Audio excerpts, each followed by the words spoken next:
Hi, welcome back, third graders. We're reading from James and the Giant Peach. And the peach has finally grown. And Aunt Spiker and Aunt Sponge and James are all like, whoa, they can't believe it. So we have to know that those little green wiggly seed things that fell, this is what they started taking over. They made this peach grow. So Aunt Sponge, she was ready to dig in. She just wants to eat this peach. But Aunt Spiker said, no, we could get money off of this. So let's start chapter 8. The news that a peach, almost as big of a house, had suddenly appeared in someone's garden spread like wildfire across the countryside. And the next day, a stream of people came scrambling up the steep hill to gaze upon this marvel. Quickly, Aunt Sponge and Aunt Spiker called in the carpenters and had them build a strong fence around the peach to save it from the crowd. And at the same time, these two crafty women stationed themselves at the front of the gate with a large bunch of tickets and started charging everyone for coming up. Roll up, Aunt Spiker yelled. Only 1 shilling to see the giant peach. Come on. Half price for children under 6 weeks old, Aunt Sponge shouted. One at a time, please, one at a time. Don't push. You're all going to get in. Hey, you, come back here there. You haven't paid. By lunchtime, the whole place was a mass of men, women, and children, all pushing and shoving to get a glimpse of this miraculous fruit.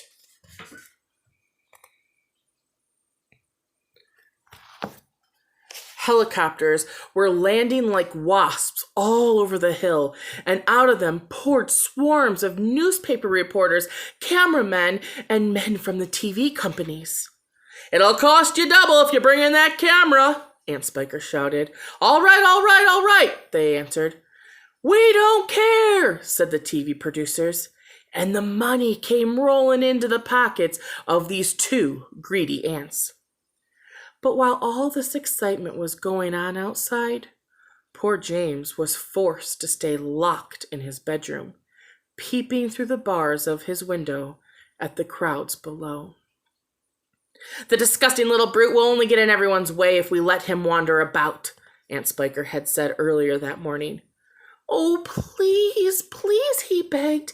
I haven't met with any other children for years and years, and I'm sure there's going to be lots of them down there for me to play with, and perhaps maybe I could help you with selling the tickets. Cut it out, Aunt Sponge had snapped. Your Aunt Spiker and I, we're about to become millionaires, and the last thing we want is for the likes of you to be messing things up and getting in our way. Later, when the evening of the first day came, and the people had all gone home, and the aunts had unlocked James's door and ordered him to go outside and pick up all of the banana skins and orange peels and bits of paper that the crowd had left behind. Could I please have something to eat first? He asked. I hadn't had a thing all day. No, they shouted, kicking him out the door. We're too busy to make food. We're counting all our money. But it's dark outside, cried James. Get out, they yelled, and stay out until you've cleaned up all of the mess out there. And the door slammed, and the key turned in the lock. Chapter 9. Hungry and trembling, James stood alone out in the open, wondering what to do. The night was all around him now, and high overhead, a wild white moon was riding in the sky. There was not a sound and not a movement anywhere.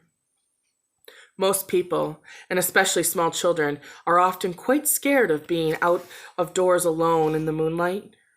Everything is so deadly quiet, and the shadows are long and black, and they keep turning into strange shapes that seem to move as you look at them, and the slightest little snap of a twig makes you jump.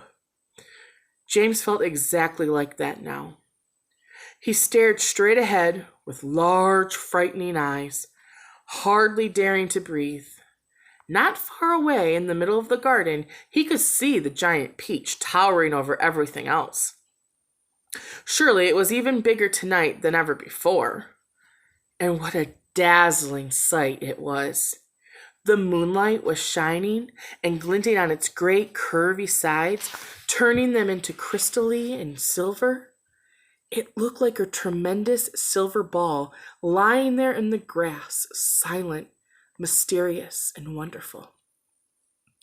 And then all at once, little shivers of excitement started running all over the skin on James's back. Something else, he told himself, something stranger than ever this time is about to happen to me again soon. He was sure of it. He could feel it coming on.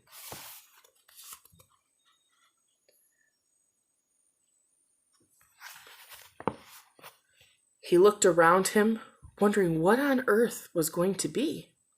The garden lay soft and silver in the moonlight. The grass was wet with dew, and a million dewdrops were sparkling and twinkling like diamonds around his feet. And now suddenly the whole place, the whole garden, seemed to be alive with magic. Almost without knowing what he was doing, as though drawn by some powerful magnet, James Henry Trotter started walking slowly towards the giant peach. He climbed over the fence that was surrounding it and stood directly beneath it, staring up at its great bulging sides. He put his hand and touched it gently, slightly feeling the soft, warm fur under his hand, like the skin of a baby mouse, touching it with his fingertips. He moved a little closer and rubbed his cheek up against the soft side of the peach. And then suddenly, while he was doing this, he happened to notice that right beside him, below him, close to the ground, there was a hole in the side of the peach. Chapter 10. It was quite a large hole, the sort of thing an animal about the size of a fox might have made. James knelt down in front of it and poked his head and shoulders inside. He crawled in. He kept on crawling inside the peach. This isn't just a hole, he thought excitedly. This is a tunnel. The tunnel was damp and murky all around him, and all around him there was this curious, bittersweet smell of fresh peach. The floor was soggy under his knees, and the walls were wet and sticky, and peach juice was dripping from the ceiling. James opened his mouth and caught some of it on his tongue, and it tasted delicious. He was crawling uphill now, as though the tunnel were leading straight towards the very center of this gigantic fruit. And every few seconds he paused and took a bite out of the wall. The peach flesh was sweet and juicy and marvelously refreshing. He crawled on for several more yards, and then suddenly, bang! The top of his head bumped right into something extremely hard, blocking his way. And he looked up. So what do you guys think he ran into? What do you think? Maybe the pit of the peach. In front of him, there was a solid wall that seemed at first as though it was made of wood. He touched it with his fingers. It certainly felt like wood, except this was all jagged and had different grooves. Good heavens, he said. I know what this is. I've come to the stone in the middle of the peach. I'm at the pit. Then he noticed that there was a small door cut into the face of the peach pit stone. He gave it a push. It swung open.